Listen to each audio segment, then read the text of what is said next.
안녕하십니까, 정현아입니다. 우리 5회에 걸쳐서 우리 기출문제 이름은 6개년 기출문제집이라고 되어 있는데 5개년치를 저와 함께 풀 거예요. 마지막에 18년도 문제의 경우에는 모의고사 형식으로 되어 있거든요. 그래서 나중에 여러분이 그 실력 체크하는 차원에서 한번 풀어보시면 되는 거고요. 5개년치를 이제 풀 텐데 1번 문제부터 40문제까지 대부분의 지문을 다 같이 풀어드릴 거예요. 우리 5회 동안에 중복되는 지문이 있으면 뭐 그런 거는 또 풀 필요가 없으니까 그런 것들 빼고는 전체적으로 다 같이 풀어볼 예정이고요. 그다음에 문제만 푸는 게 아니고 그 문제 풀면서 중간중간에 이론 설명도 해드릴 거예요. 자, 그러다 보니까 이 강의가 뭐 예전에 들었던 여러분 선배님들이 하는 말에 의하면 5회 동안 상법을 5회독하는 그러한 효과가 있다라고 하더라고요. 그래서 제가 한 건 아니고 그 여러분 선배님들이 한 이야기니까 여러분도 5회독하는 그러한 그 효과를 누릴 수 있도록 해보시고. 자, 먼저 1번 문제부터 이제 상법. 여러분 시험 문제는 총 40문제 중에 8문제 상법 총칙 상행위가 나오고 그다음에 24문제 회사법, 마지막으로 어음수표법 8문제가 출제가 되는데 그 순서에 따라서 쭉 풀이를 하도록 할 거예요. 먼저 1번 문제. 상법에 왜 번호가 빠져있지? 모르겠다. 상법의 이념 및 법원에 관한 설명으로 틀린 것은 이라고 했는데, 상법의 이념 부분은 뭐 한 20년 동안 한두 문제밖에 출제된 적이 없으니까 이 지문을 통해서 보시면 되고요. 먼저 법원이라고 하는 거, 상법의 법원이라고 하는 것은 뭐 중앙지방법원, 뭐 수원지방법원 이러한 관청을 의미하는 게 아니라 판사님이 상거래와 관련된 어떠한 재판을 할 때 필요한 소스, 이거를 법원이라고 하죠. 근데 이 법원에는 상법은 크게 형식적 의미의 상법이 있고 실질적 의미의 상법이 있다. 형식적 의미의 상법이라고 하는 것이 바로 우리 지금 들고 있는 상법전이라고 하는 명칭을 기준으로 하는 이 법을 바로 형식적 의미의 상법 또는 가장 좁은 의미의 상법이라고 해요. 그래서 상법전, 이거를 또 일반 상법이라고도 하고요. 자, 그리고 이러한 상법전에 추가해가지고 명칭을 기준으로 하는 것은 아니지만 그 체계를 기준으로 그 내용을 들여봤더니 이게 상인들에게 적용되는 법률이더라라고 하는 거, 이거를 이제 상사특별법이라고 하는데, 상법전 플러스 상사특별법 이거를 합쳐가지고 넓은 의미의 상법, 광의의 상법, 그리고 실질적 의미의 상법이라고 하죠. 근데 이 상법의 법원을 적용하는 데 순서가 있죠. 어떠한 순서가 있어요? 총 8가지 순서가 있는데, 먼저 기본적으로 상사에 관련된 거다라고 하면 상사 관련된 법이 먼저 적용이 돼요. 그 다음에 만약에 상사에 관한 법이 없다라고 했을 때 해결을 안 하면 안 되잖아요. 그러다 보니까 민사 영역으로 넘어와 가지고 민사법이 적용이 되는 거고. 그런데 우리 사적 자치의 원칙이라고 하는 게 있어 가지고 뭔가 자기들끼리 정한 룰이 국가가 만든 법보다는 먼저 적용이 된다. 그러다 보니까 가장 상거래에서 가장 먼저 적용되는 법원은 뭐다? 상사자치법이 가장 먼저 적용이 되고, 그다음에 우리 특별법이 일반법보다 먼저 적용이 된다라는 원리에 따라서 상사일반법, 상법전이 상사일반법에 해당이 되는 거죠. 상사일반법, 상법전보다는 뭐가 먼저 적용이 된다? 상사특별법이 먼저 적용이 된다. 그래서 2순위가 상사특별법, 그다음에 3순위가 바로 상사일반법에 해당이 되는 거죠. 자, 그리고 이렇게 성문화되어 있는 법률의 규정이 없을 때는 그때는 어떻게 관습법이라고 하는 불문법이 적용되게 되는데, 그러다 보니까 네 번째가 바로 상사관습법에 해당이 돼요. 그래서 첫 번째 상사자치법, 두 번째 상사특별법, 세 번째 상사일반법, 상법전이라고 하는 거, 마지막으로 성문법이 없으면 상사관습법이 적용이 된다. 그리고 나서도 만약에 해결할 법원이 없으면 어떻게 한다? 민사 영역으로 넘어가서 순서는 똑같아요. 민사라고만 바뀌면 되는 거고, 민사자치법, 민사특별법, 민사일반법, 그다음에 민사관습법. 그렇죠? 그리고 우리 헌법에 따라서 체결이 되는 조약이라고 하는 게 있는데, 조약은 그게 상사 관련된 조약이면 상사특별법에 해당이 되고 민사 관련 조약이면 민사특별법에 해당이 돼요. 자, 그리고 이제 법원과 관련하여 주의하실 것 딱 2가지인데, 우리 아까 상사자치법이라고 이게 가장 먼저 적용이 된다라고 했는데 상사자치법의 가장 대표적인 예가 우리 회사의 헌법이라고 할 수 있는 정관이에요. 정관. 그래서 정관은 법원이에요. 정관은 그것도 1순위 상사자치법에 해당하는 법원이고 이것과 비교하실 게 약관이라고 하는 게 있는데 약관은 법원이 아니다. 여러분이 약관에 구속이 되기도 하는데 그거는 여러분이 계약의 내용으로 편입시키기로 동의를 했기 때문에 계약에 동의를 했기 때문에 여러분을 구속하는 거지 얘가 법원이라서 구속하는 게 아니다. 그래서 두 가지 회사의 헌법인 정관은 법원이지만 약관은 법원이 아니다. 뭐 이 정도 보시면 되는 거고. 자, 문제를 보시면 1번 상법은 원칙적으로 회사 정관에 우선하여 적용이 된다. 우리 회사 정관이라고 하는 거 법원에 해당이 된다. 그 중에서도 얘는 1순위예요. 1순위 상사자치법에 해당하는 1번 타자. 자, 그러다 보니까 상법이라고 하는 거 얘는 3순위죠. 상법. 여기에서 말하는 상법은 상사일반법, 상법을 말하는 건데 3순위인 상법은 원칙적으로 회사 정관에 우선하여 적용되는 게 아니라 뭐가 우선한다? 정관이 상법에 우선한다. 1번은 틀렸고 뭐 틀린 거 고르라고 했는데 바로 답 나왔네요. 자, 그 다음에 2번 지문. 우리 상법의 기본 이념과 관련하여 여기에 기업의 존속 및 강화라고 했는데 이거를 또 다른 말로 기업 유지의 이념이라고 해요.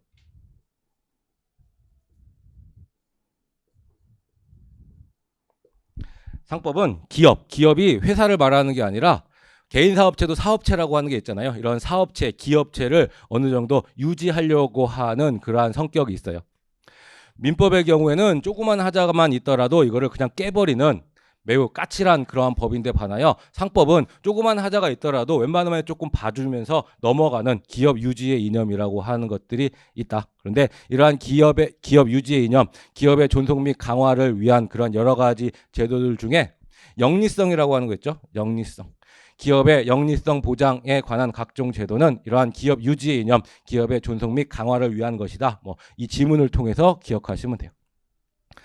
그래서 영리성을 보장하기 위해서 상인의 경우에는 민사 법정 이율은 5%인데 반하여 상사 법정 이율은 1% 더 높게 6%로 보장하고 있잖아요. 자, 그리고 나중에 이제 나오겠지만 상인의 경우에는 자신의 영업 범위 내에서 어떠한 일을 하게 되면 특별한 약정이 따로 없다라고 하더라도 보수 청구권이라고 하는 게 있고 이와 같은 식으로 상인의 영리성을 보장해 주고 있는데 이와 같은 영리성 보장은 뭐 때문에 그런 것이다? 기업 유지의 이념, 특히 기업의 존속 및 강화를 위한 것이다. 아시겠죠?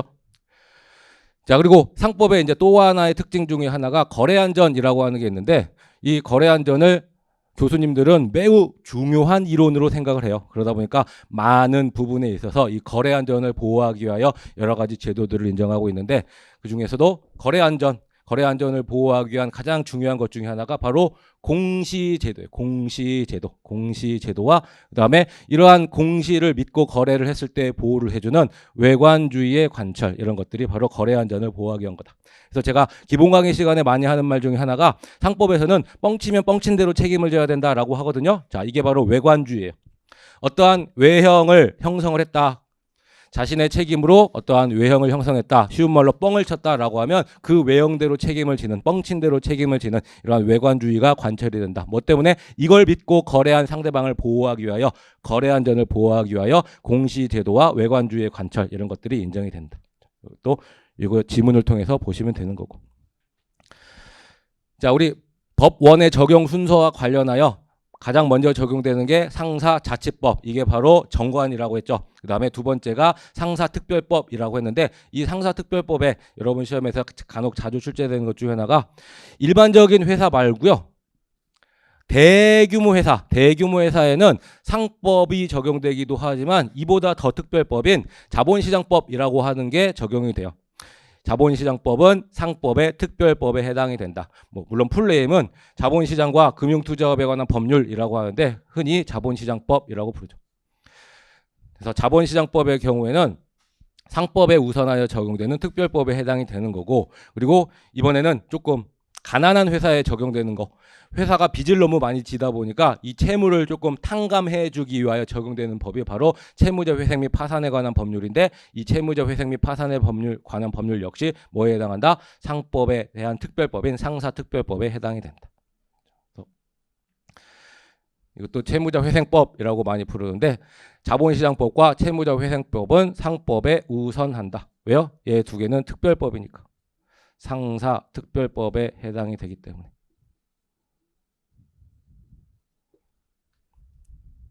자, 그다음에 이제 다섯 번째 지문은 가볍게 보시면 되는데 영업을 양도한다. B 회사가 어떠한 영업 부분을 하고 있다가 이거를 A 회사에 양도한다. 마찬가지로 합병, 분할을 한다. 구조조정이죠.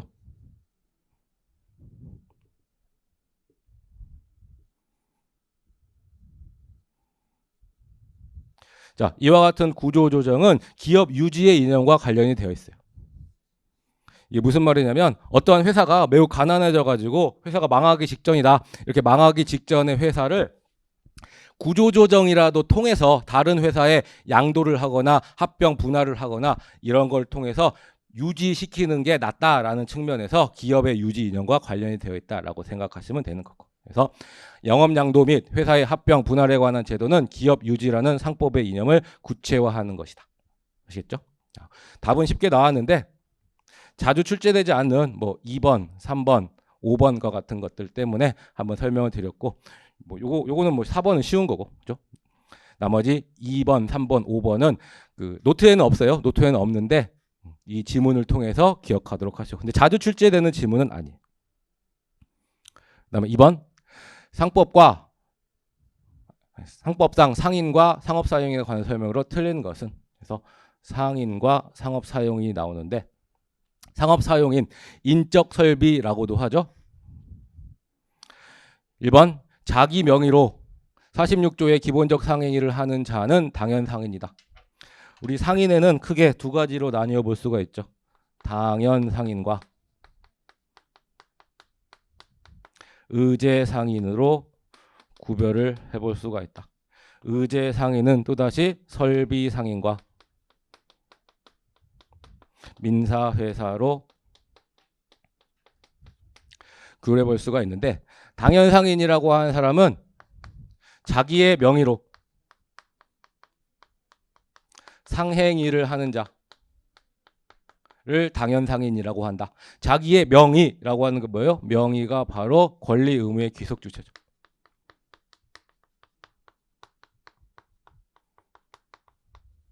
이 명의하고 구별을 하셔야 될 게 계산이죠. 계산이라고 하는 것은 손익의 귀속 주체를 말한다.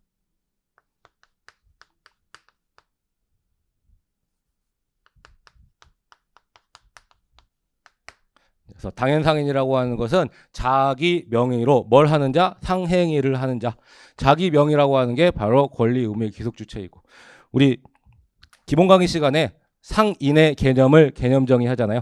상인이라고 하는 것은 상거래로 인한 권리 의무의 귀속 주체가 상인이다라고 하는데 그러다 보니까 당연상인도 상인이다 보니까 자기 명의로 즉 권리 의무가 스스로에게 귀속되고 그런데 이때 상행위를 하는 자를 당연상인이라고 한다. 그런데 이 상행위라고 하는 것은 딱 법에 의하여 특별법까지 합쳐가지고는 24가지 상법에는 22가지 46조에서 22가지 상행위를 규정을 하고 있죠. 그러다 보니까 이러한 성격을 한정성이라고 하죠. 46조에서 규정하고 있는 이러한 행위들은 예시를 해놓은 게 아니라 딱 22가지로 잘라놨다. 그것을 한정성이라고 하는 거고 이러한 22가지 행위를 뭐 봉사활동을 하기 위하여 행위를 하는 게 아니라 돈 벌기 위해서 해야 되는 거죠. 돈 벌기 위하여 한다. 이거를 영업성이라고 하는 거고. 그리고 그 상행위를 수행하는 게 너무 뭐 속된 말로 찌질해서는 안 돼요. 즉 기업성을 갖추고 있어야 된다.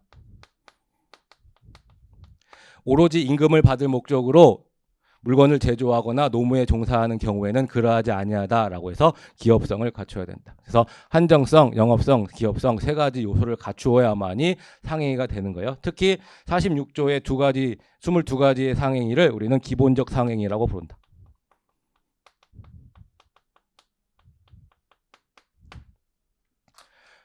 그래서 세 가지 한정성, 영업성, 기업성 세 가지 개념 요소를 갖추어야지 기본적 상행위가 되는데 특히 이때의 영업성은 영리성, 돈 벌려고 해야 되죠. 영리성, 그다음에 딱 한 번만 해서는 안 되고 최초의 행위일지라도 앞으로 계속하려고 하는 의사가 있어야 돼요. 그래서 계속성이 있어야 되고, 그래서 일회적 행위는 계속성이 없어서 영업성이 없어서 상행위에 해당되지 않는다. 자, 그리고 대외적 인식 가능성.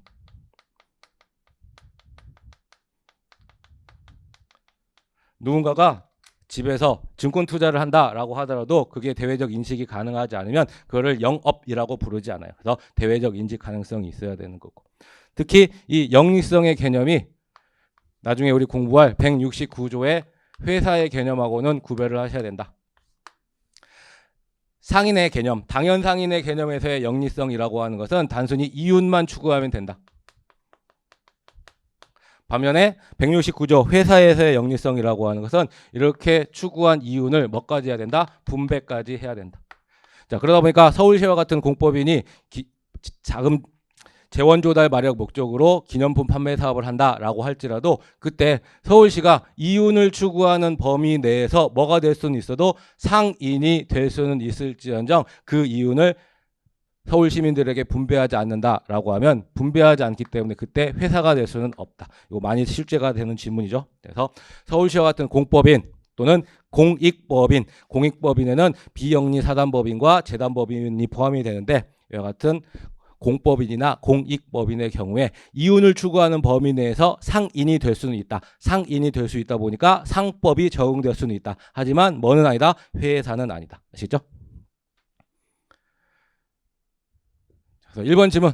자기 명의로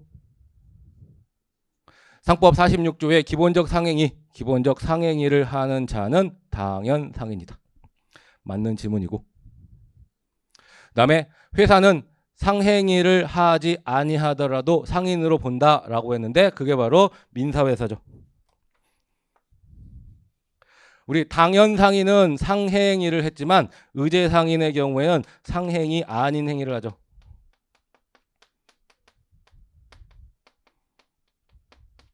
상인이 아닌 행위를 하게 되는데 만약에 법인격을 갖추어서 회사가 되었다라고 하면 그거를 민사회사. 회사가 아닌 일반 자연인의 경우에는 중요한 개념 요소가 상인적 설비와 상인적 방법에 와요. 영리를 추구하는 자가 바로 의제 상인이 되는 거고. 그래서 이 2번 지문은 민사회사를 나타내는 조문 그대로예요. 그래서 회사는 상행위를 하지 아니하더라도 상인으로 본다. 이게 바로 뭐다? 민사회사.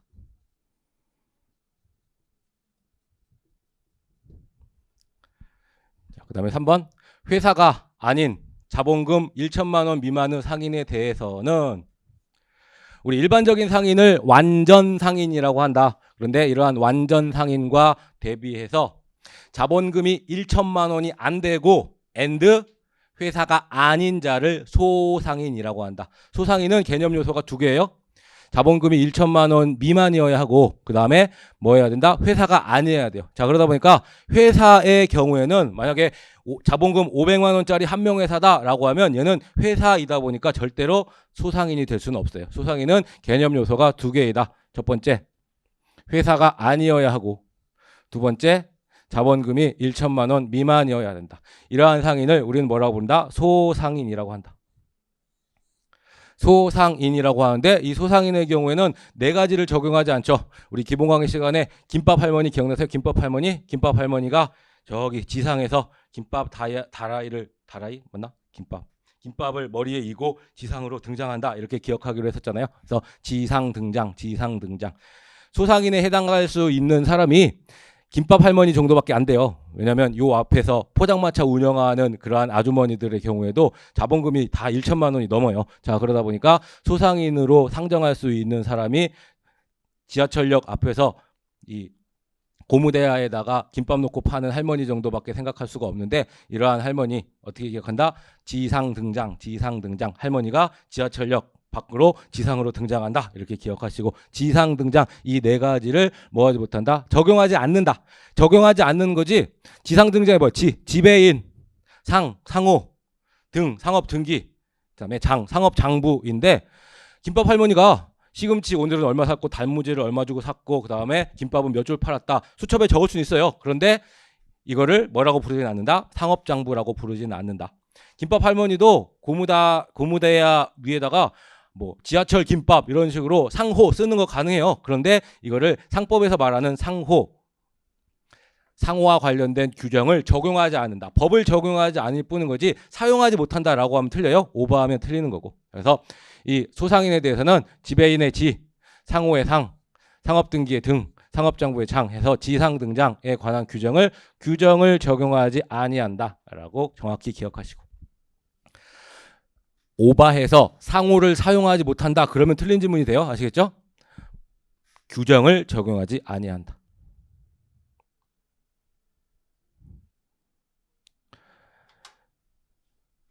우리 상업사용인 중에 상업사용인은 일단 개념 요소로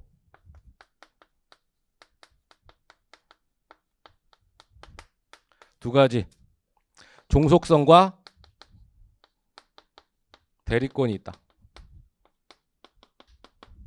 그러다 보니까 종속성이 있어야 하다 보니까 스스로 상임은 안 돼요. 자, 그러다 보니까 누군가를 보조하는, 서포트하는 대리상, 중개인, 위탁매매인이라고 하는 사람이 있다 라고 하더라도 이 사람들의 경우에는 스스로가 상인인, 독립된 상인이다. 독립된 상인이다 보니까 뭐가 없어요? 종속성이 없죠. 종속성이 없어서 얘네는 상업사용인이라고 부르지 않는다.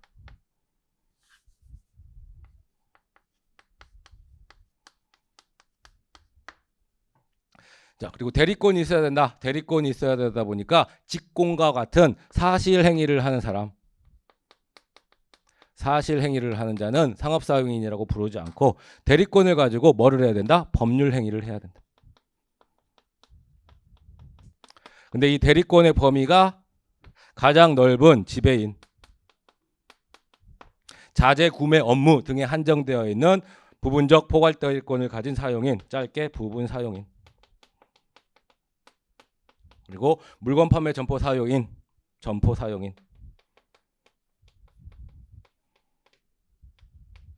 이러한 사람들이 있는데 이거를 구별하는 기준은 뭐다? 대리권의 범위가 넓으냐 좁으냐에 따라서 구별을 하게 되는데 가장 많이 출제가 되는 게 바로 지배인이죠. 자, 그래서 지배인의 경우에는 영업주를 위하여 재판상 재판의 모든 행위를 다 할 수 있다라고 하는 포괄 적용성이 있고, 그래서 영업주를 위하여 재판상 재판 외 모든 행위를 다 할 수가 있죠. 자, 그러다 보니까 누군가가 지배인이다 라고 하면 이 사람은 영업주를 위하여 모든 행위를 다 할 수 있는구나 라고 생각이 들다 보니까 설사 이 지배인에 대하여 내부적으로 이러한 지배권을 제한했다라고 하더라도 이를 누구에게는 대항하지 못한다? 선의의 제3자에게는 대항하지 못한다. 그거를 불가제한성이라고 하죠.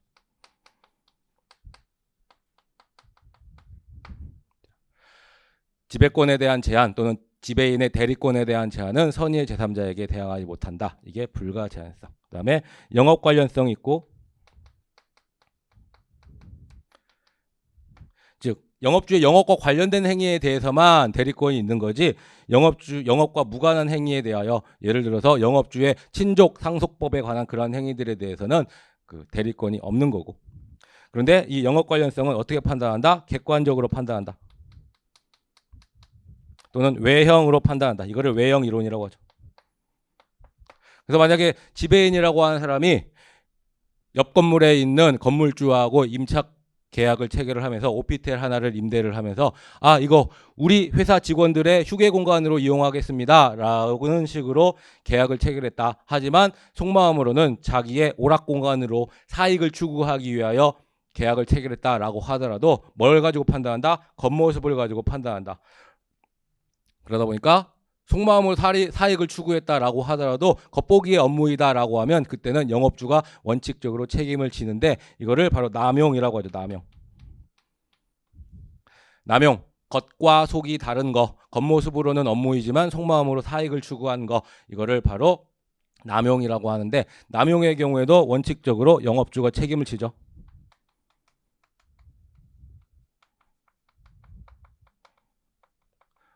남용의 경우에도 원칙적으로 영업주가 책임을 진다. 하지만 예외적으로 이와 같이 남용의 경우에도 원칙적으로 영업주가 책임을 지는 이유는 거래 안전을 보호하기 위하여 그런 거다. 그런데 거래 안전을 보호할 필요가 없는 상대방이다 라고 했을 때는 남용의 경우에도 영업주가 책임을 지지 않는데, 보호할 필요가 없는 경우가 주로 판례는 비진입 표시 유추 적용설에 따라서 판례가 나오기 때문에, 만약에 이러한 남용의 사실을 알았거나 알 수 있었다라는 사실을 누가 영업주가 증명하면 그때는 책임을 회피할 수도 있다. 이게 바로 영업 관련성인 거고, 그다음에 지배인의 경우에는 만약에 신한은행 종로 지점장이다라고 하면 종로에서만 지배권이 미치는 거지 광주 지점까지 미치는 것은 아니에요. 그거를 이제 특정성이라고 하는 거고. 근데 우리 지배인하고 거의 비슷한 게 주식회사의 대표이사인데, 대표이사도 포괄적용성, 불가제한성, 영업 관련성이 인정이 되는데 특정성 요것만은 인정이 안 되죠. 대표이사는 모든 일을 다 할 수 있다 보니까. 그래서 지배인과 대표이사의 차이점은 특정성이 있느냐 없느냐 요 차이밖에 없어요. 자, 그럼 4번 질문 보시면, 자, 거래 상대방이 영업주에게 이걸 하다가, 자, 그러다 보니까 자, 지배인을 받고, 그다음에 지배인이 영업 관련성과 관련하여 남용의 경우에 남용을 하더라도 원칙적으로 영업주가 책임을 지더라. 자, 그러다 보니까 이러한 남용을 방지하기 위하여 뭐가 가능하다? 공동 지배인이 가능하다. 공동 지배인이 가능한데, 공동 지배인의 경우에는 일단 수인의 지배인을 뽑아야 되죠. 그런데 이렇게 수인의 지배인을 뽑은 것만으로는 부족하고, 만약에 수인을 뽑았다, 이 단계에서는 여러 명의 지배인 모두에게 지배권이 있어요. 그런데 공동 지배인으로 선임하기 위해서는 이와 같이 공동으로 선임한다는 또 다른 의사표시가 있어야 돼요. 공동 지배인으로 선임한다라고 하는 또 다른 의사표시가 있어야 된다. 만약에 두 번째 의사표시가 따로 없게 되면 이때에는 각자 대리를 하게 된다. 그리고 공동 지배인 역시 등기사항이다. 등기사항이지만 창설적 효력까지 있는 효력요건으로서의 등기는 아니고 단순한 대항요건에 불과하다. 하지만 대항요건이지만 이거를 만약에 등기하지 않으면 37조 1항에 따라서 등기할 사항을 등기하지 아니한 때에는 선의의 제3자에게 대항하지 못한다라고 해서 등기의 소극적 효력에 따라서 대항하지 못하게 되는 효과가 있고, 그래서 영업주가 지배인 홍길동과 지배인 임꺽정을 선임을 하고, 이 단계에서는 각자 대리하는 게 원칙인데 이들을 뭘로? 공동 지배인으로 선임을 하겠다. 공동 지배인으로 이렇게 선임을 하게 되면 이 지배인들이 상대방과의 거래에 있어서 뭔가 적극적인 행위를 할 때, 적극적인 행위를 하는 것을 능동대표라고 하는, 능동대리라고 하는데, 능동대리의 경우에는 이때는 반드시 공동으로 해야 되죠. 그런데 반대로 상대방이 영업주 지배인에게 하는 행위, 이거를 수동대리라고 하는데, 수동대리의 경우에는 홍길동에게 하든 임꺽정에게 하든 하나에게만 하면 되죠. 하나에게, 1인에게만.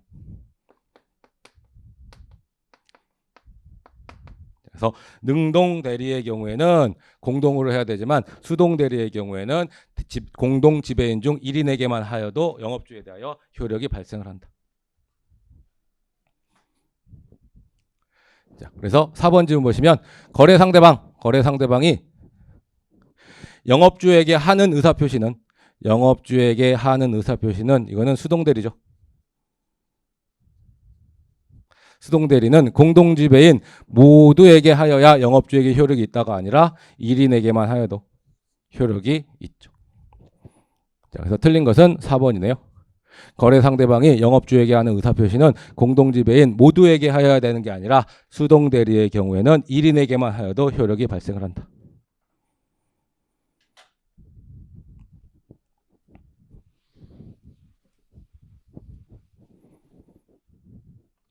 자, 그리고 상업사용인에게는 경업피지 의무라고 하는 게 있다.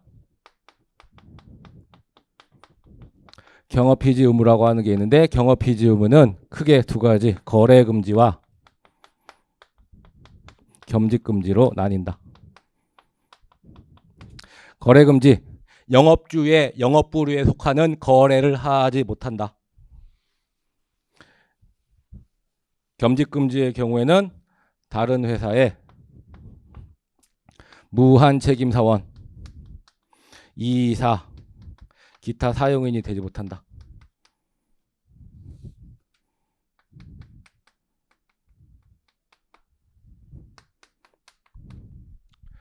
특히 겸직금지 의무의 경우에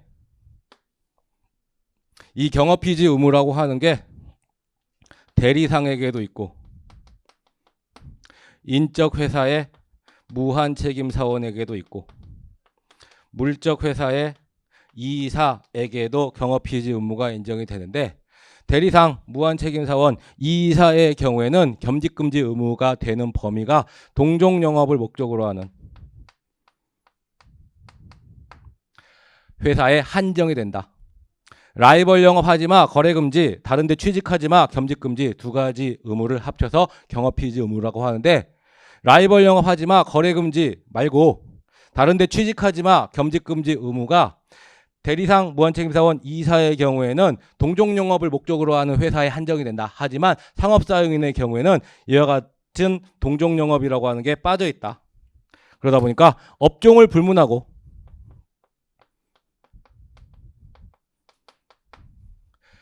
겸직이 금지가 된다. 그리고 대리상, 무한책임사원, 이사의 경우에는 금지가 되는 게 다른 회사의 무한책임사원, 다른 회사의 이사까지만 금지하고 있는데 상업사용인의 경우에는 다른 상인의 사용인이 되는 것도 금지하고 있다. 그래서 우리 기본 강의 시간에 지배인을 예를 들어서 신한은행 종로 지점장의 경우에는 신한은행 종로 지점장의 경우에는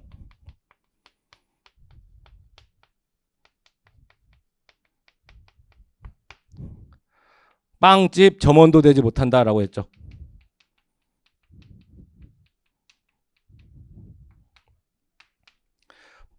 신한은행 종로지점장의 경우에는 업종을 불문하기 때문에 빵집도 취직을 못해요. 빵집에도 취직을 하지 못하고 그 다음에 사용인도 되지 못하기 때문에 점원도 되지 못한다. 그래서 빵집, 점원도 되지 못한다라고 기억했던 거. 그게 무슨 의미다? 업종을 불문하고 동종영업에 한정되지 않고 업종을 불문하고 겸직이 금지가 되고 그 다음에 무한책임사원, 이사뿐만 아니라 사용인이 되는 것까지도 금지가 된다. 아시겠죠? 자, 그런데 이러한 거래금지 의무를 두고 있는데 굳이 라이벌 영업을 하고 싶다라고 하면 영업주의 허락을 받으면 되죠. 그런데 영업주의 허락 없이 영업주의 영업부류에 속하는 거래를 했을 때는 그때는 어떤 응징을 당하게 된다? 개손해 당하게 된다. 개손해 뭐다? 개입권 행사 가능하고 손해배상 청구 가능하고 해지할 수 있다. 그런데 법 조문이 거래금지에 대해서는 개손해 입는다라고 규정을 하고 있지만 겸직금지 의무 위반에 대해서는 법이 규정을 하고 있지 않다. 그런데 개입권이라고 하는 것은 매우 강력한 권리이다 보니까 이거를 유추할 수는 없고 겸직금지 위반의 경우에는 손해만 유추가 가능하다라고 했었고. 근데 이 개입권이라고 하는 것보다 만약에 라이벌 영업을 자기의 계산으로 할 수도 있고 제3자의 계산으로 할 수도 있을 텐데 만약에 자기의 계산으로 했을 때는 개입권 나타내는 문구 잘 기억하라고 했죠. 이를 영업주의 계산으로 한 것으로 볼 수 있다. 그죠? 자기의 계산으로 했을 때는 이를 영업주의 계산으로 한 것으로 볼 수 있다. 만약에 제3자의 계산으로 했을 때는 그 이득의 양도를 청구할 수 있다. 이게 실질적 개입권을 나타내는 문구죠. 그래서 자기의 계산으로 했을 때는 이를 영업주의 계산으로 한 것으로 볼 수 있다. 제3자의 계산으로 했을 때는 그 이득의 양도를 청구할 수 있다라고 하는 거 그게 바로 실질적 개입권을 나타내는 문구이다.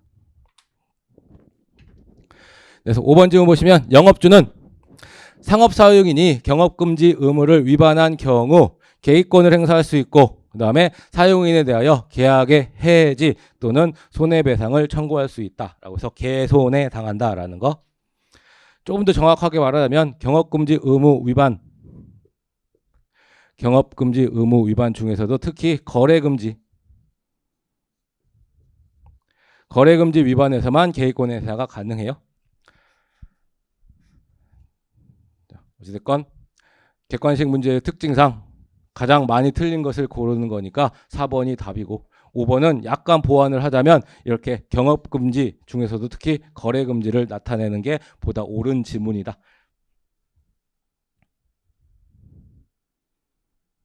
다음 상법상 위탁매매인에 관한 설명으로 틀린 것은 이라고 했는데 위탁매매인이라고 하는 사람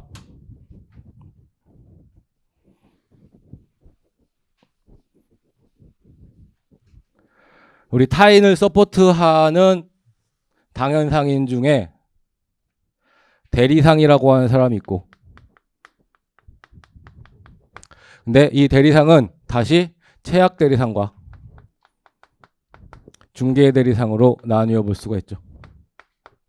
체약대리상의 경우에는 본인이라고 하는 영업주가 있고 여기에 대하여 대리권을 수권을 하면 대리상이라고 하는 사람이 상대방과의 사이에서 법률 행위를 하게 되면 그 법률 효과가 누구에게 귀속된다? 본인과 상대방 사이에 효과가 귀속이 된다.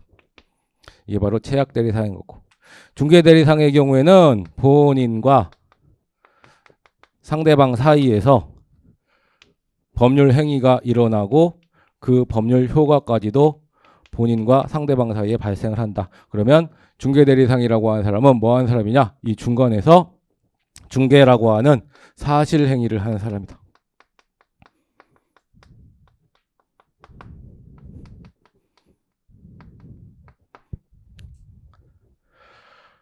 그러면 이러한 대리상과 비교를 했을 때 중개인이라고 하는 사람이 있는데 중개인은 그 구조가 누구랑 똑같다? 중개대리상이랑 똑같아요. 그러다 보니까 본인이 있고 상대방이 있는데 이 상대방 사이에서 본인과 상대방이 행위를 하고 그에 대한 법률 효과도 양자 사이에 발생을 한다.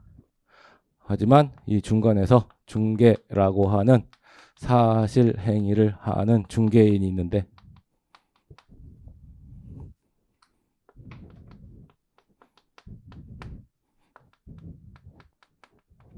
차이점은 뭐다? 대리상의 경우에는 특히 중개대리상의 경우에는 일정한 상인을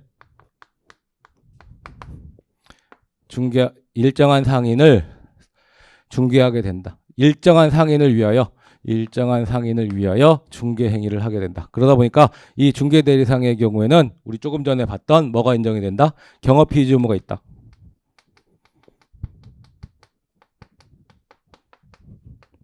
하지만 중개인의 경우에는 불특정 상인을 서포트한다. 그러다 보니까 이 중개인에게는 뭐가 없다? 경업피해지 의무가 없다. 이게 이제 가장 큰 차이점. 그러면 위탁매매인의 경우에는 위탁매매인으로 제가 가장 많이 드는 게 바로 시골에 있는 농민이 무와 배추를 재배해가지고 이거를 위탁매매인에게 위탁해가지고 가락동 농촌산물시장에서 판매하는 거 그거 가장 많은 예를 들잖아요. 그래서 농민이라고 하는 위탁자가 위탁매매인에게 위탁을 한다. 위탁을 하면 가락동 농수산물시장에서 위탁매매인이 상대방과 사이에서 매매계약을 체결하고 그런데 이때 누구의 명의로? 자신의 명의로 자기의 명의로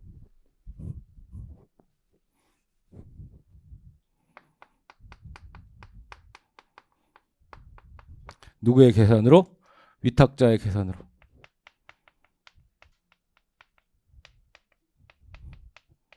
매매계약을 체결하는 거. 그러다 보니까 위탁매매인의 경우에는 자기의 명의로 매매계약을 체결하다 보니까 행위도 그리고 효과도 누구 사이에 발생한다? 위탁매매인과 상대방 사이에 발생을 해요. 대신에 그 손익의 귀속이 누구에게? 위탁자의 계산으로 되는 거다. 이게 바로 위탁매매인. 자, 그러다 보니까 위탁매매인에서 주의하실 거는 농민과 위탁자인 농민과 상대방 사이에서는 아무런 관련이 없다. 이게 중요해요. 아무런 관련이 없다. 그러다 보니까 시골에 있는 농민이 무와 배추를 위탁매매인에게 맡겨서 팔았는데 입금이 안 된다 라고 하더라도 농민이 상대방에게 대금 주시오 라고 하는 거 못해요. 아시겠죠? 이때 뭐 하면 된다? 농민은 위탁매매인에게 누구에게 팔았길래 돈이 안 들어옵니까? 라고 하면서 개입권을 행사할 수 있을지언정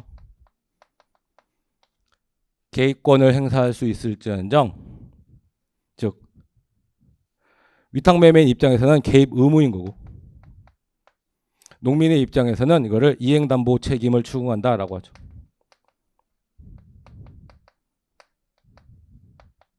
그래서 위탁매매인에게 모르겠고 네가 물어내라고 할 수 있을지언정 상대방에게 어떠한 청구를 행사할 수는 없다.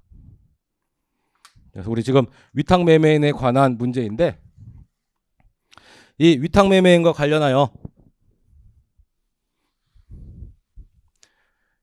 제가 얘를 시골에 있는 농민이라고 했는데 시골에 있는 농민의 경우에는 저의 무와 배추를 잘 팔아주세요 라고 뭐라는 거예요? 매도 위탁을 하는 거죠.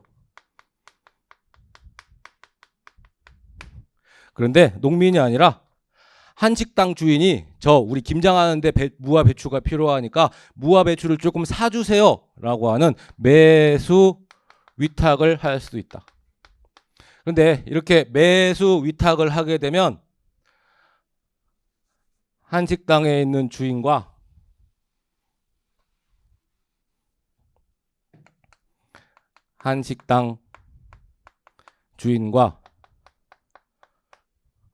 위탁매매인이 마치 무슨 관계가 된다? 무와 배추를 사주세요.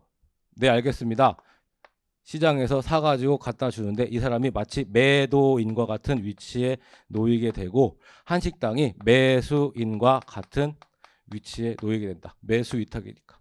자, 그러다 보니까 한식당 주인은 매수인, 위탁매매인은 매도인과 같은 관계에 있다 보니까 여기에는 뭐가 준용이 된다? 상사매매에 관한 규정이 준용이 된다. 상사매매에 관한 규정이 준용이 되다 보니까 우리 67조의 공탁권, 최고 후 경매권,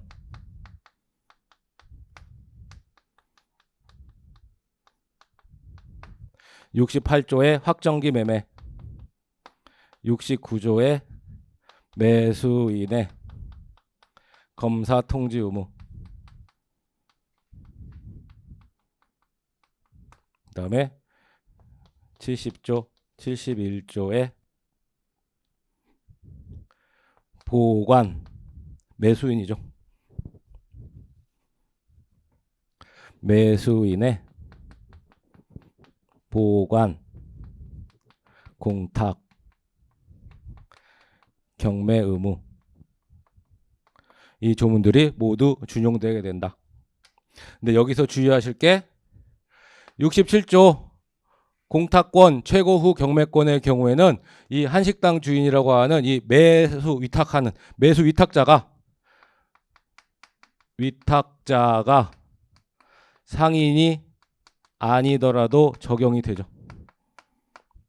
원래 상사매매라고 하는 것은 둘 다 상인인 경우, 쌍방적 상행위가 되는 경우에 적용이 되는 규정이지만 주의하실 게 67조가 위탁매매인에 준용되기 위해서는 이 위탁자가 꼭 상인이 아닐 수도 있다 보니까 공탁권, 최고 후 경매권의 경우에는 위탁자가 반드시 상인일 필요가 없다. 요거 하나 주의하시고. 하지만 나머지의 경우에는 둘 다 상인이어야 돼요.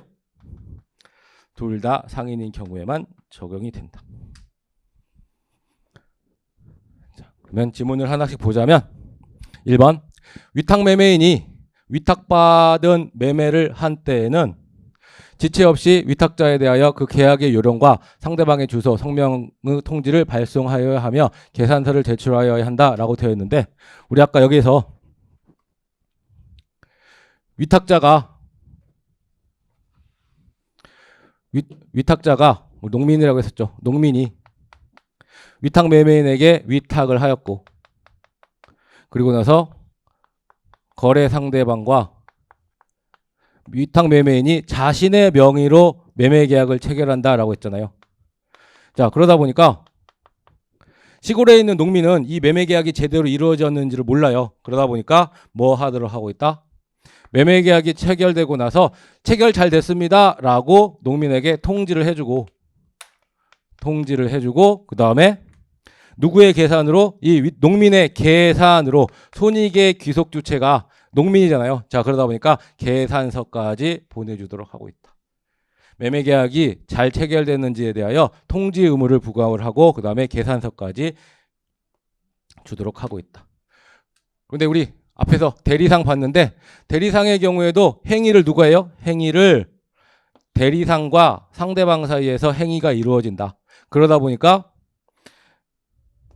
계약이 잘 체결되었습니다 라고 누구에게? 본인에게 통지해 줄 의무가 있죠. 거래구조상 중개 대리상의 경우에는 행위를 본인과 상대방 사이에서 행위를 하기 때문에 굳이 알려줄 필요가 없지만 하지만 우리 채약 대리상과 중개 대리상의 경우에는 법률 적용에 있어서는 똑같다. 그러다 보니까 코미디 같지만 중개 대리상의 경우에도 통지 의무가 있어요. 통지 의무가 있다. 하지만 우리 거래 구조가 똑같았던 중개인의 경우에는 본인과 상대방 사이에서 행위가 이루어지다 보니까 중개인의 경우에는 통지 의무가 없다. 그래서 통지 의무와 관련해서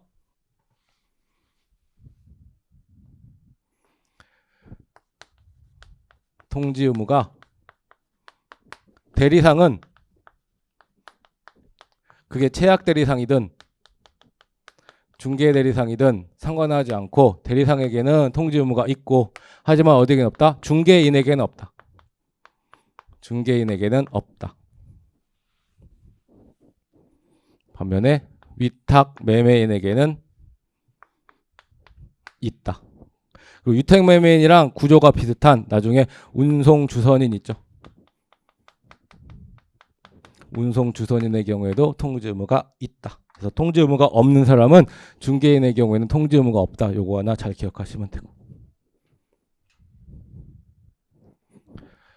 자, 그래서 위탁 매매인이 위탁받은 매매를 한 때는 지체 없이 위탁자에 대하여 그 계약의 요령과 상대방의 주소, 성명 등을 통지를 해야 될 의무가 있고 그 다음에 계산서를 제출하여야 한다. 그래서 지체 없이 하는 거예요. 이걸 틀린 지문으로 지체 없이 이 부분에다가 위탁자의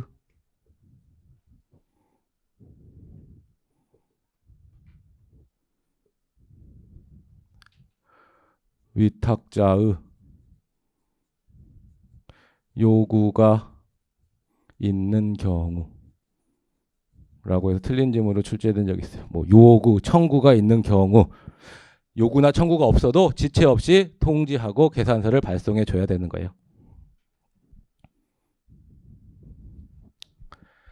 그런데 우리 위탁매매인의 경우에는 전면적 계획권이라고 하는 게 인정이 되죠. 그래서 시골에 있는 농민이 저 이번에 무와 배추를 한 2톤 정도 재배를 했는데 이걸 조금 팔아주세요 라고 했을 때는 그때 2톤 정도요? 내가 살게 라고 할 수 있죠. 내가 살게 라고 하는 전면적 계획권을 행사할 수가 있다. 그런데 위탁매매인이 전면적 계획권을 행사하기 위해서는 위탁매매인이 시골에 있는 농민을 농락하는 것을 방지하기 위하여 거래소의 시세가 있는 물건 또는 유가증권에 대해서만 내가 살게, 내가 팔게 라고 하는 전면적 계획권을 행사할 수가 있다. 그러면 전면적 계획권을 행사해서 내가 살게, 내가 팔게 했을 때 가격은 어떻게 결정을 하느냐? 위탁자의 입에서 내가 살게, 내가 팔게 라고 말이 나오는 순간에 거래소의 시세로 결정을 하는 거지 꼭 농민이 이거를 받았을 때 거꾸로 위탁자가 받았을 때가 아니에요. 입에서 말이 내가 살게, 내가 팔게 라고 튀어나온 순간에 거래소의 시세가 매매가액이 된다. 그래서 2번 보시면 위탁매매인이 거래소의 시세가 있는 물건에 매수를 위탁받은 경우에 직접 매도인이 될 수 있으며 이게 바로 전면적 계획권이죠. 내가 팔게. 한식당 주인이 김장을 하기 위해서 무 1톤만 사주세요 라고 했더니 1톤이요? 그 정도는 내가 가지고 있어요. 내가 팔게 라고 할 수가 있다. 자, 직접 매도인이 될 수 있으며 이게 바로 전면적 계획권. 전면적 계획권을 행사하기 위해서는 거래소의 시세가 있는 물건만 위탁매매인이 전면적 계획권을 행사할 수가 있다. 자, 이 경우 매매 대가는 위탁자가 목적물을 수령한 때의 가 아니라 언제요? 입에서 튀어나온 순간, 내가 팔게 라고 튀어나오는 순간 매매 대가는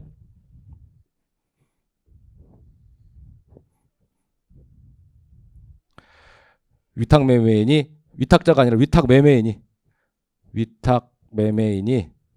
내가 팔게 라고 통지를 발송했을 때의 거래소의 시세에 따른다. 매매대가라고 하는 것은 입에서 튀어나오는 순간 내가 팔게, 내가 살게 라고 통지를, 도달이 아니에요, 통지를 발송한 때의 거래소의 시세에 따른다. 틀린 것은 2번이고.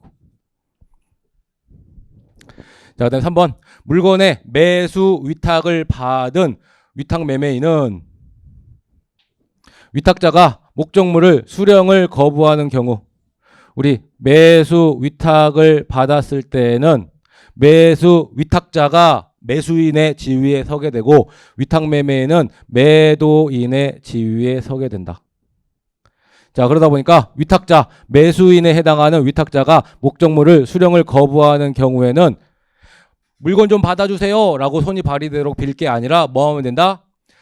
공탁권, 최고후 경매권을 행사하면 된다. 그래서 위탁자가 비상인이더라도 목적물을 공탁하거나 상당한 기간을 정하여 최고한 후 경매할 수 있다. 공탁권, 최고후 경매권을 행사할 수가 있는데 이 67조 공탁권, 최고후 경매권의 경우에는 유일하게 위탁자가 비상인이어도 가능하다라는 거, 요거 주의하시고. 위탁자가 비상인이라고 하더라도 67조의 경우에는 적용될 수가 있다. 나머지 68조부터 71조까지는 둘 다 상인인 경우에만 상사매매에 관한 규정이 준용되지만 67조의 경우에는 위탁자가 비상인 경우에도 가능하다. 요 부분 주의하시고. 그다음에 4번. 매수위탁자가 상인인 경우, 이때는 상인이어야 되죠. 상인인 경우 목적물을 수령한 때에는 지체 없이 검사하여야 하며 하자 또는 수량의 부족을 발견한 경우에는 즉시 위탁매매인에게 그 통지를 발송하지 아니하면 이로 인한 계약 해제, 대금 감액 또는 손해배상을 청구하지 못한다. 이게 바로 매수인의 검사 통지 의무죠. 매수인의 검사 통지 의무. 수령을 하고 지체 없이 검사한 후에 검사했더니 만약에 수량 부족, 하자가 발생이 되었다라고 하면 즉시 통지하지 아니하면 하자담보 책임을 묻지 못한다. 하자담보 책임에는 세 가지. 나는 이 가격으로는 안 되겠다. 대금 감액 청구. 너 때문에 손해가 발생했다. 손해배상 청구. 그다음에 야, 없었던 일로 하자.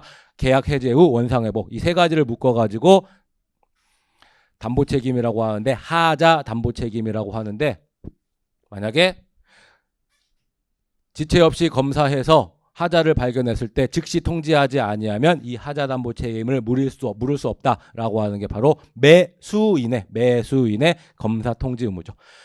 69조의 매수인의 검사 통지 의무의 경우에는 둘 다 상인일 때만 적용이 돼요. 자, 그러다 보니까 여기에 매수위탁자가 상인인 경우 이걸 만약에 비상인으로 바꾸면 틀린 지문이 되는 거고, 매수위탁자가 상인이 되는 경우에 이때 69조가 준용이 된다.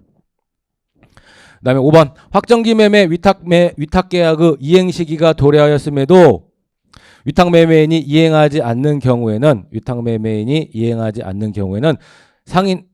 상인인 매수위탁자가, 이때도 반드시 상인이어야 되죠. 68조도 둘 다 상인일 경우에만 적용이 되다 보니까 상인인 매수위탁자가 즉시 그 이행을 청구하지 아니하면 계약을 해지하는 걸로 본다. 이게 바로 확정기 매매죠.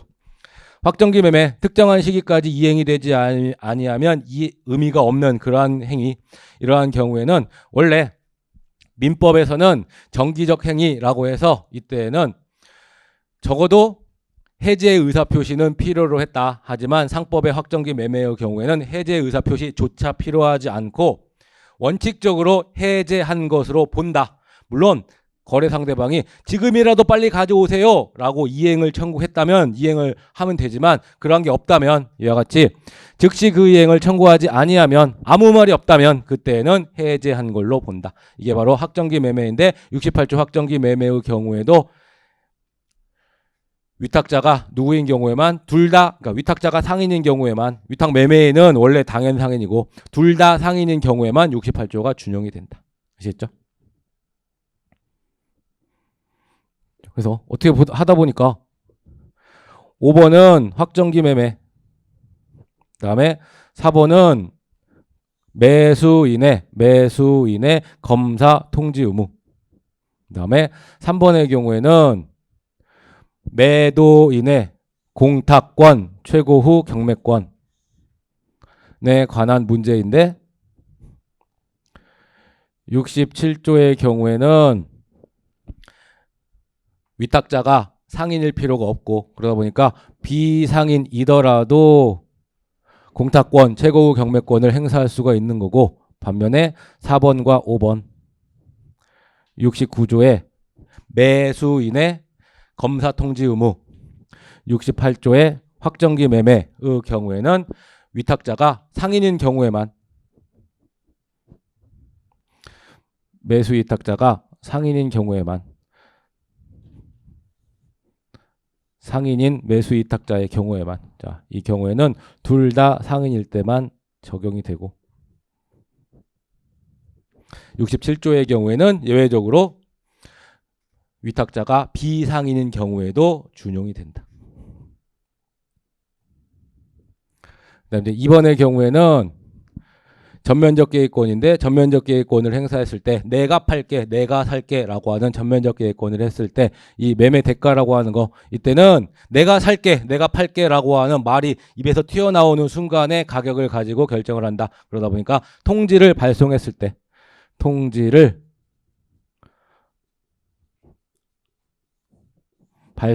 때의 거래소의 시세에 따른다. 요거 하나 주의하시면 되는 거고.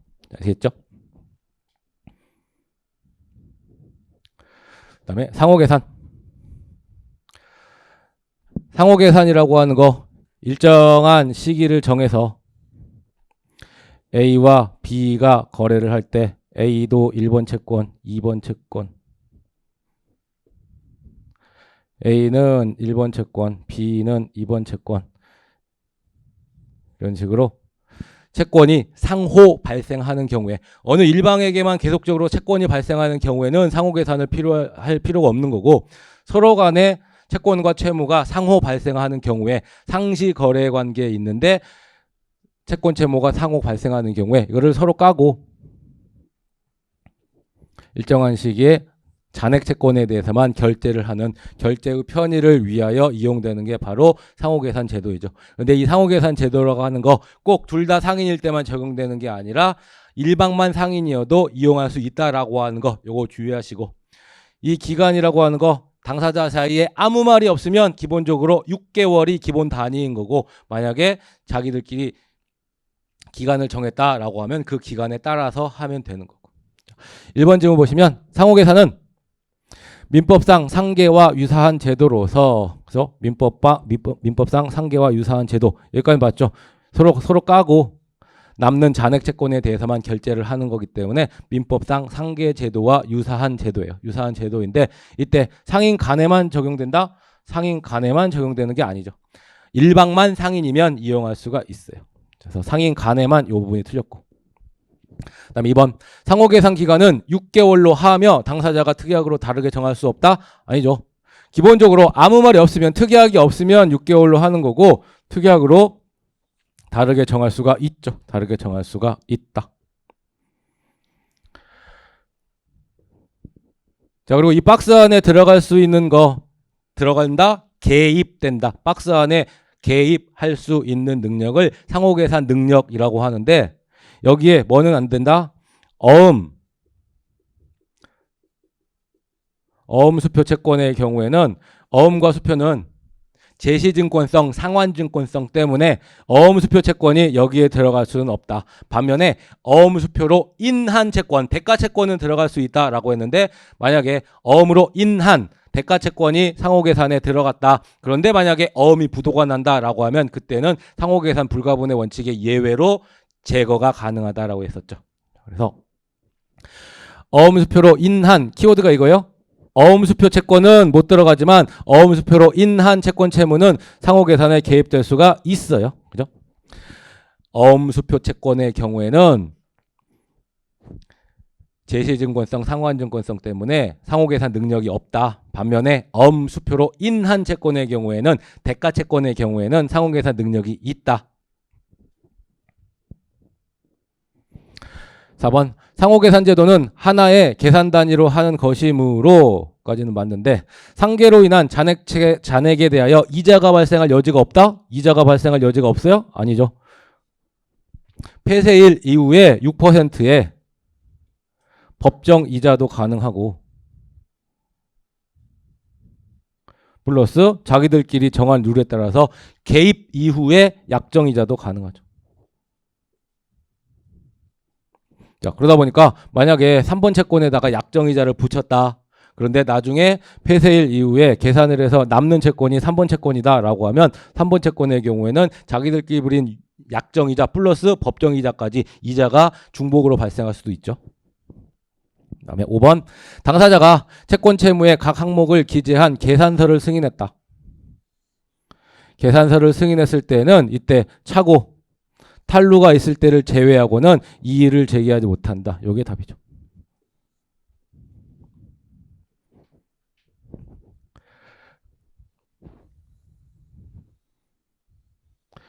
폐쇄 기간이 이르게 되면 그때는 계산서가 성립하게 되죠.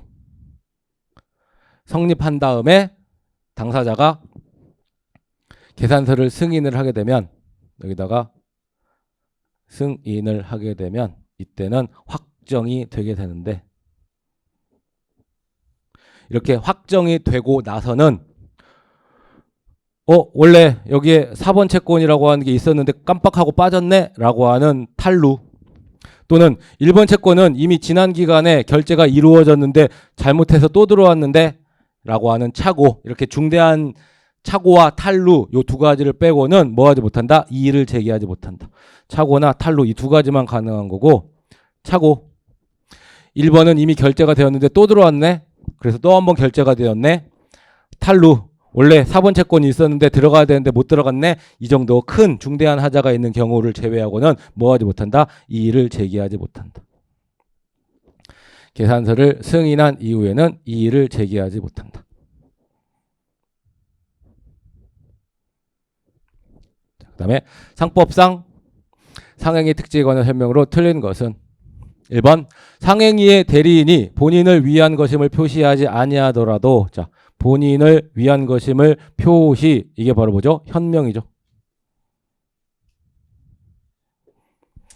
그런데 상행위의 대리에는 엄격한 현명주의가 적용되는 게 아니다. 그러다 보니까 대리인이 행위를 하면서 이게 본인을 위한 행위임을 표시하지 아니하였다라고 하더라도 이거는 누구에게 효력이 있다? 본인에 대하여 효력이 있다.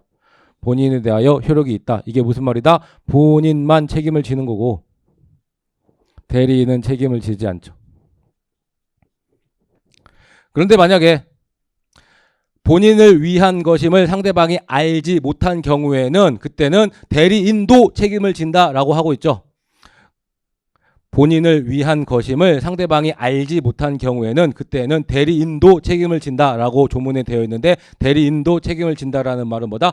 본인도 책임을 지고 대리인도 책임을 진다라는 얘기야. 아시겠죠? 자, 우리 앞에서 그래서 상행위의 대리인 아무개가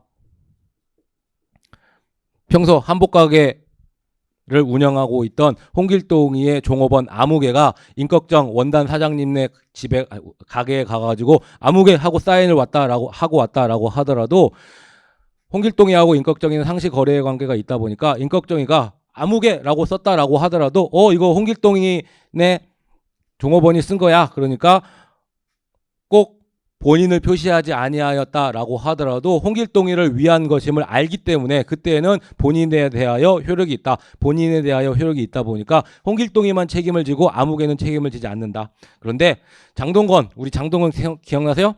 장동건이 마치 자기가 그냥 새로 오픈한 사장님인 것처럼 장동건입니다라고, 우리 송중기로 바꿨었나?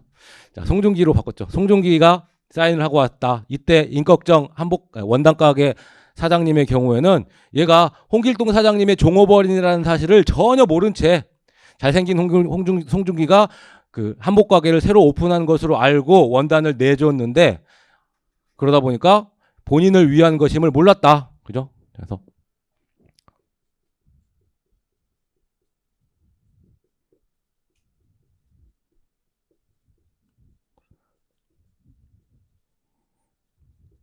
본인을 위한 것임을 몰랐다라고 했을 때는 법 조문에 대리인도라고 되어 있어요. 대리인도라고 하는 의미는 뭐다? 본인도 책임을 지지만 대리인도 책임을 진다는 거예요. 거든요.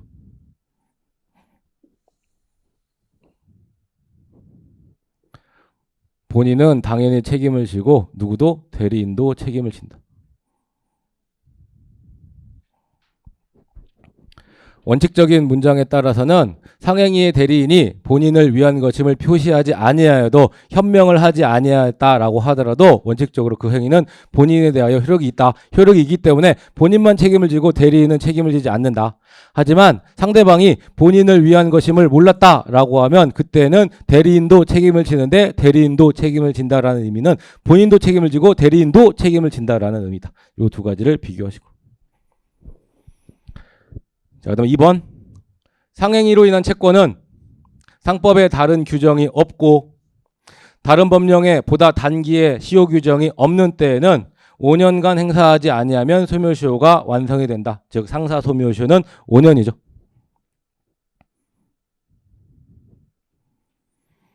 그다음 3번. 상행위로 인하여 생긴 채권을 담보하기 위하여 설정한 질권에 대하여, 즉 상사질권이죠. 상사질권. 상사질권에 대하여 유질계약은 허용되지 않는다가 아니라 유질계약이 허용이 되죠. 유질계약은 허용이 된다. 그래서 틀린 것은 3번인데, 이때 상행위로 인하여 생긴 채권의 상행위의 범위와 관련하여 일방적 상행위도 포함이 된다. 여기까지는 의견 대립이 없는데, 학설은 적어도 채무자 입장에서는 상행위가 되어야 할 거 아니냐라고 의문을 제기하는데, 판례는 뭐라고 했다? 채권 채무자 어느 일방에 대하여 상행위가 되기만 하면 된다라고 했죠. 그래서 우리 그 등록금 사건과 관련하여 학생은 상인이 아니다, 채무자인 학생이 상인이 아니다라고 할지라도 유질계약을 허용을 했었죠. 그래서 판례는 일방적 상행위 당연히 포함이 되는데, 이때 어느 일방, 채무자, 채권자, 채무자 어느 일방에 대해서만 상행위로 채권이 발생했다라고 하면 그때는 상사질권으로 인정을 했다라는 거. 그거나 기억하시면 되고, 그다음에 4번. 상인이 그 영업에 관하여 금전을 대여한 경우에는 이자의 약정이 따로 없다라고 하더라도 연 6분의 법정이자를 청구할 수 있다. 주의하실 거, 즉 대여금 채권이죠.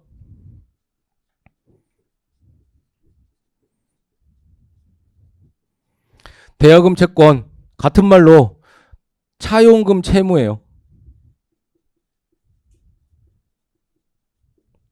여러분 시험 문제에 대여금 채권이라고 나오던가 차용금 채무라고 나오던가 이 둘 중에 하나가 보이면 누구를 봐야 돼요? 주어를 봐야 돼요.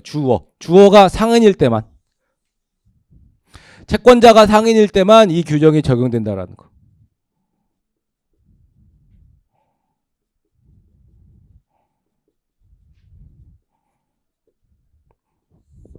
채권자가 상인일 때만 적용된다라는 거 주의하시고. 그래서 대여금 채권, 또 하나 채당금 채권, 대여금 채권, 채당금 채권이라고 하는 게 보이면 이때는 반드시 채권자가 상인일 때만 이게 적용이 된다라는 거 주의하시고, 연 6%의 법정이 이자를 청구할 수 있는 게 채권자가 상인일 때만 적용이 된다. 그런데 대여금 채권이랑 같은 말이 채무자 입장에서는 차용금 채무라고 불러요. 그래서 대여금 채권인지 차용금 채무인지 국어의 문제죠. 용어 몰라가지고 틀리면 억울하니까. 자, 그다음에 5번 상인이 그 영업 범위 내에서 물건을 임치받은 경우에는 이때는 보수를 받지 않는다라고 하더라도 그죠? 보수를 받지 아니하는 경우에도 선량한 관리자로서의 주의 의무. 우리 주의 의무에는 두 가지 고도의 주의 의무와 저도의 주의 의무가 있는데 고도의 주의 의무 이거를 선량한 관리자로서의 주의 의무 짧게 선관주의 의무라고 한다. 저도의 주의 의무는 자기 재산과 동일한 주의 의무인데 상인의 경우에는 영업 범위 내에서 물건을 임치해줬다라고 하면 그때는 설사 보수를 받지 않는다라고 하더라도 이 물건을 임치해준 행위가 뭘로 본다? 보조적 상행위로 봐요. 보조적 상행위.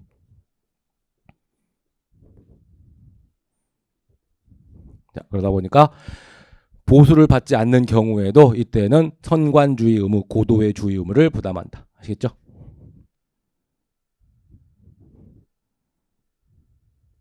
그다음에 상호에 관한 문제. 상인의 물적 성을비인 상호에 관한 문제를 보시면 자, 기억.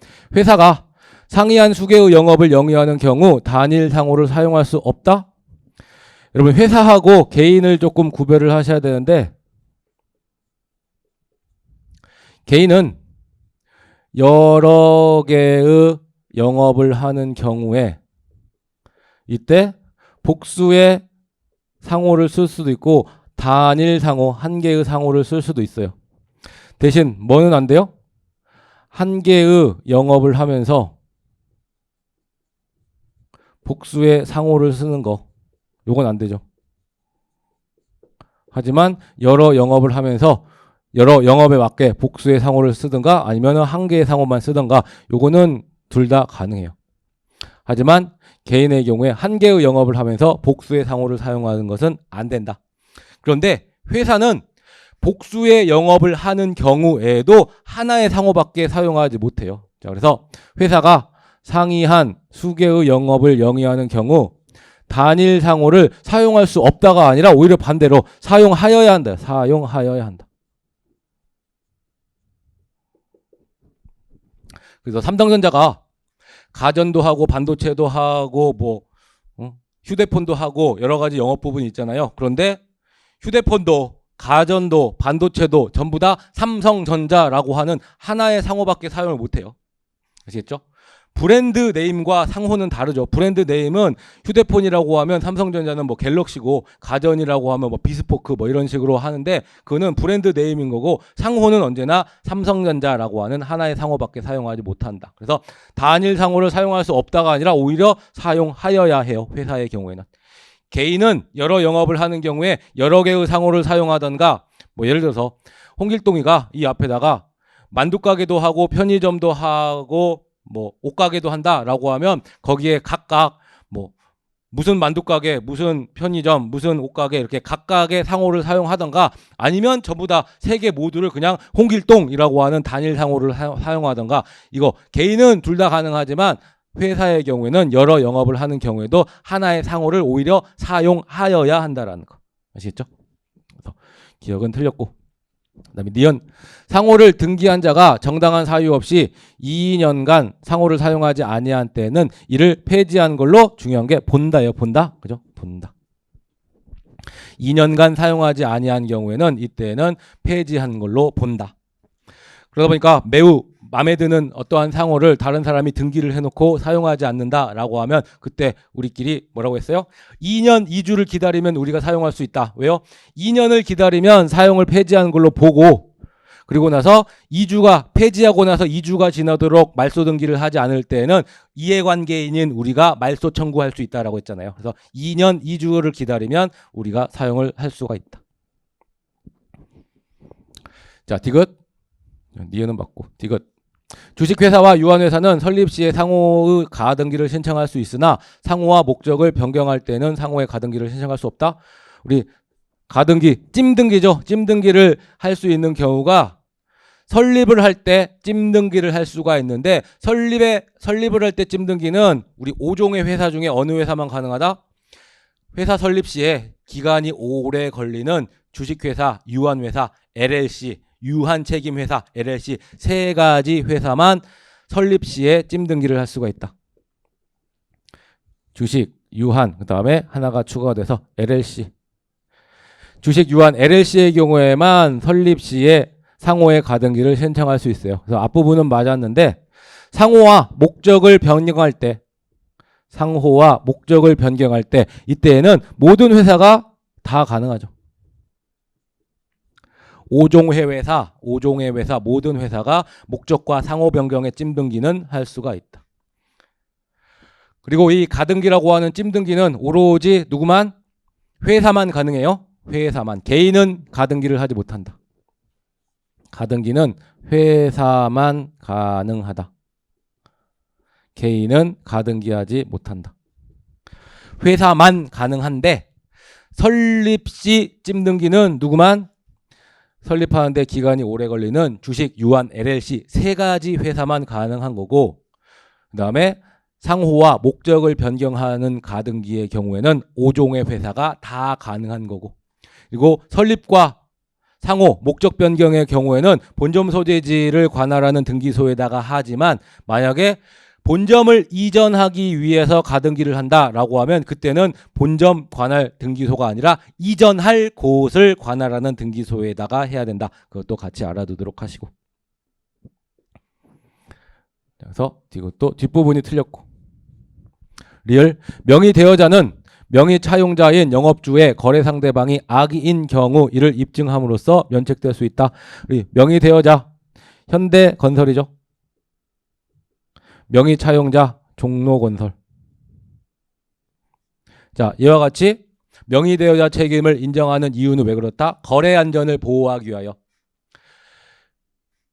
거래 상대방은 이 회사가 종로건설이 아니라 현대건설인 줄 알고 이를 믿고 계약을 체결했어요. 그러다 보니까 이를 믿고 거래한 상대방을 보호하기 위하여 종로건설이 뭔가 잘못해가지고 손해를 발생시켰을 때에는 명의를 빌려준 명의대여자 현대건설도 연대하여 책임을 지도록 하고 있다.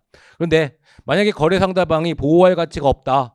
이러한 사실을 뻔히 알면서 거래를 했다라고 하면 보호할 가치가 없기 때문에 거래 안전을 보호할 필요가 없다 보니까 이때에는 명의대여자 현대건설이 상대방의 악의 또는 중대한 과실을 증명하게 되면 그때는 연대 책임을 면할 수가 있죠. 그래서 명의대여자 현대건설은 명의차용자인 영업주의 거래 상대방 건축주가 악의인 경우에는 이를 입증함으로써 면책될 수 있다. 이게 맞죠. 물론 악의 플러스 중과실도 포함이죠. 거래 상대방은 선의이어야 한다라고 하는데 선의의 진정한 의미는 선의 앤드 무중과실, 상거래에서 중대한 과실은 악의와 같이 취급이 된다. 그러다 보니까 현대건설이 명의대여자가 상대방이 악의 또는 중대한 과실을 증명한 때에는 책임을 면할 수가 있다. 그다음에 미음. 부정한 목적으로 타인의 영업으로 오인할 수 있는 상호를 사용한 자가 있는 경우 상호를 등기한 자만이 상호 폐지 청구를 행사할 수 있다.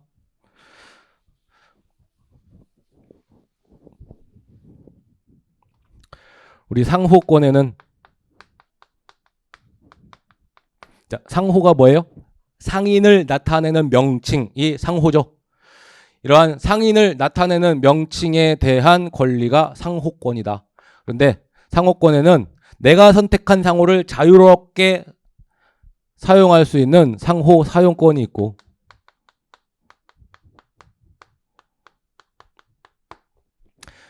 자유롭게 사용할 수 있는 상호 사용권이라고 하는 게 있고 내가 선택한 상호를 나만 써야지 남은 쓰지 못한다라고 하는 배타적 권리, 독점적 권리인 상호 전용권이라고 하는 게 있다.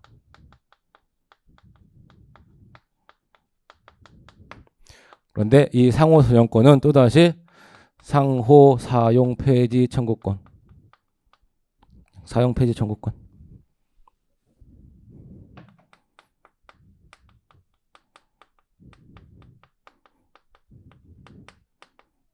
손해배상 청구권.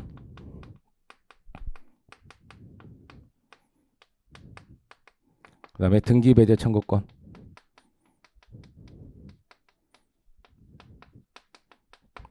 세 가지를 그 내용으로 한다.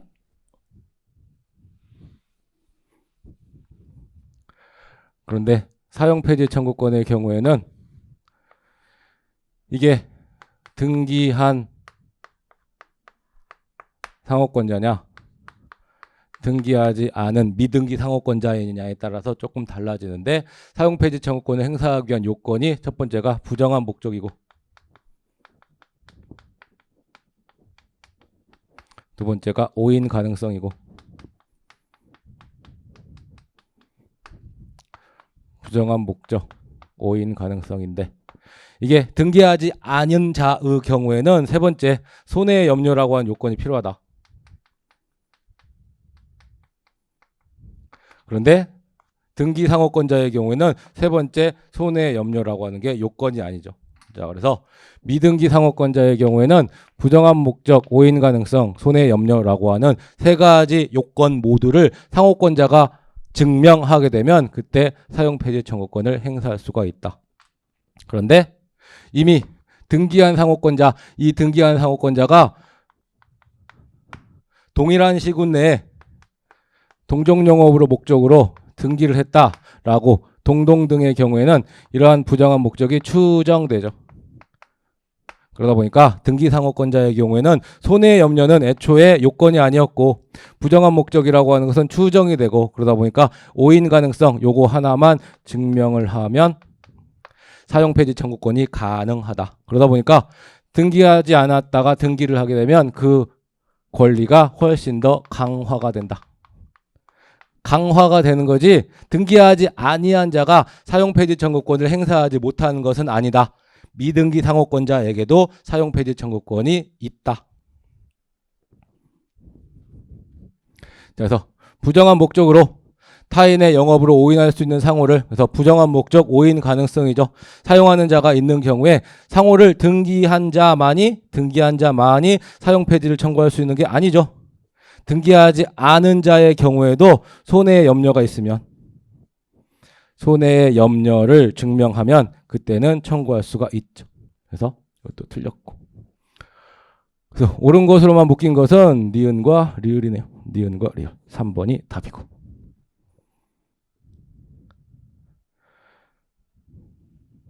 그 다음에 상법상 새로운 상행에 관한 설명으로 틀린 것은 1번 금융리스 물건 수령증을 발급한 경우 금융리스 계약 당사자 사이에 적합한 금융리스 물건이 수령한 것으로 추정하죠.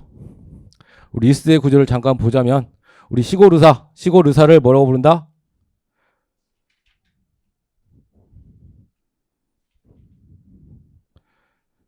이용자라고 부르죠. 리스 이용자.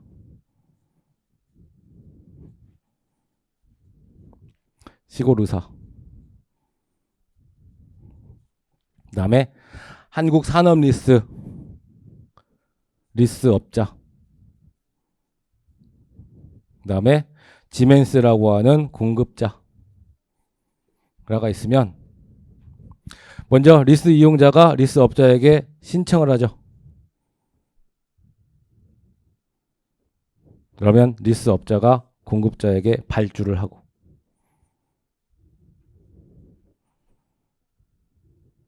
그 다음에 시골 의사에게 납품을 하고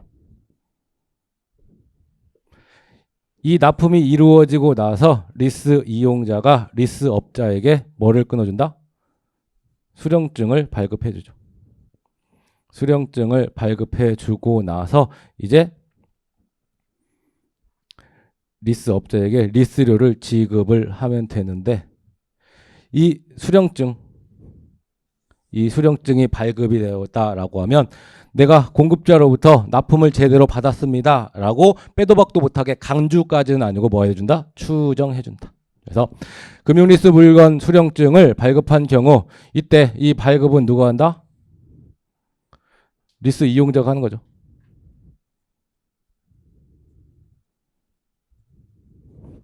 리스 이용자가 수령증을 발급한 경우에는 금융리스 계약의 당사자 사이에, 당사자가 이 둘이죠. 리스 이용자와 리스 업자, 당사자 사이에 적합한 금융리스 물건이 수령될 것으로 추정한다. 네, 2번. 금융리스 물건이 공급계약에서 정한 시기와 내용에 따라 공급되지 아니한 경우, 이거 납품을 해야 되는데 이게 만약에 납품이 안 되었다라고 하면 그때 금융리스 이용자, 시골의사는 직접 공급자에 대하여 공급계약에 내용한 적합한 금융리스 물건의 인도를 청구할 수 있죠. 그래서 시골의사가 독일에 있는 공급자 지멘스에게 직접 할 수 있다. 이게 중요하다고 했죠. 물건을 수령하지 못했을 때는 직접 청구가 가능하다.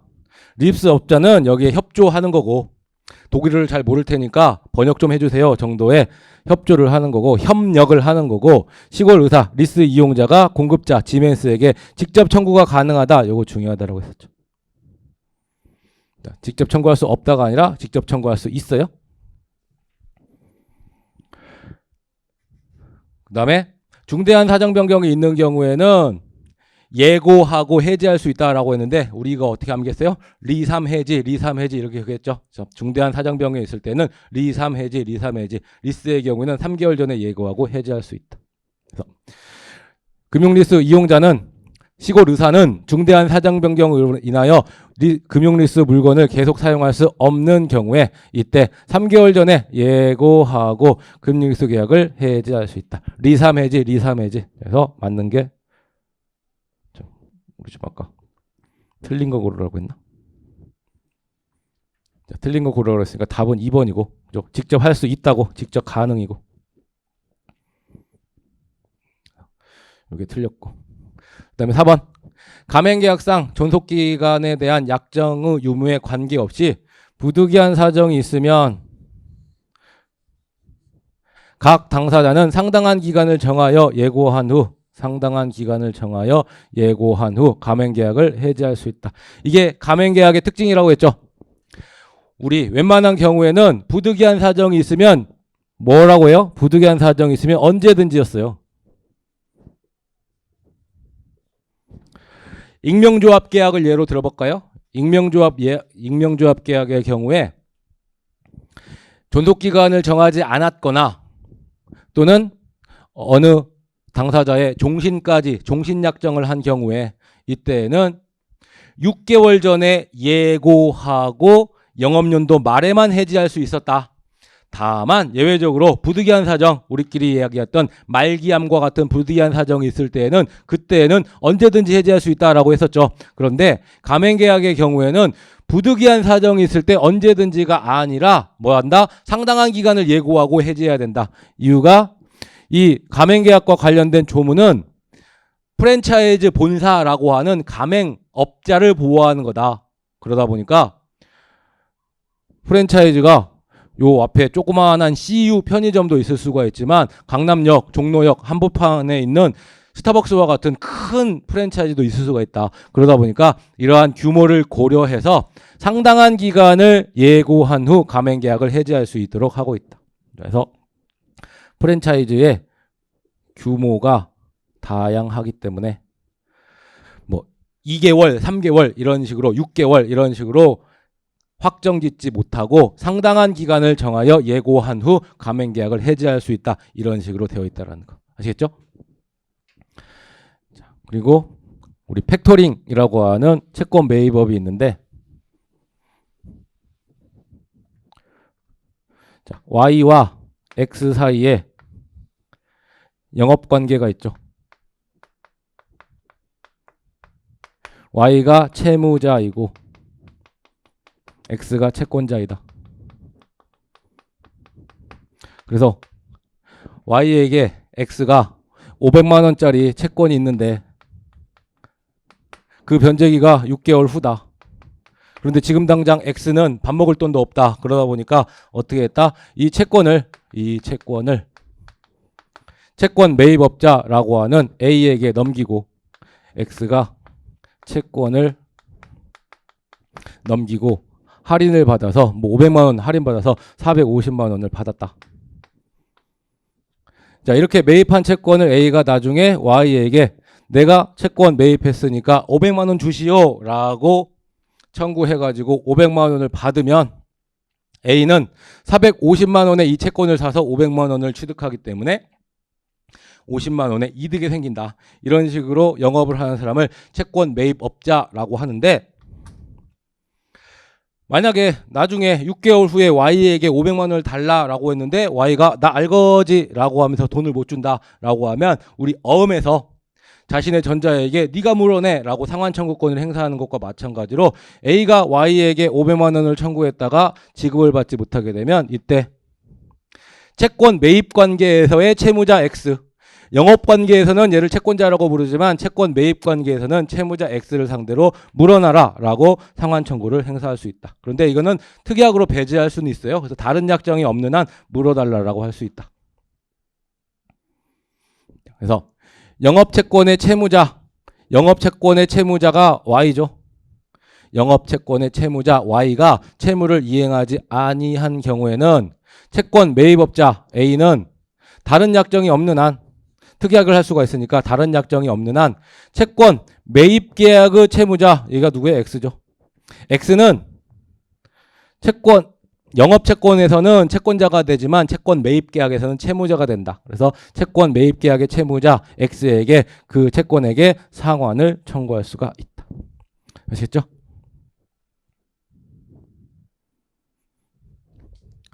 시간이 벌써 이렇게 됐네. 자, 잠깐 쉬었다가 하도록 하겠습니다.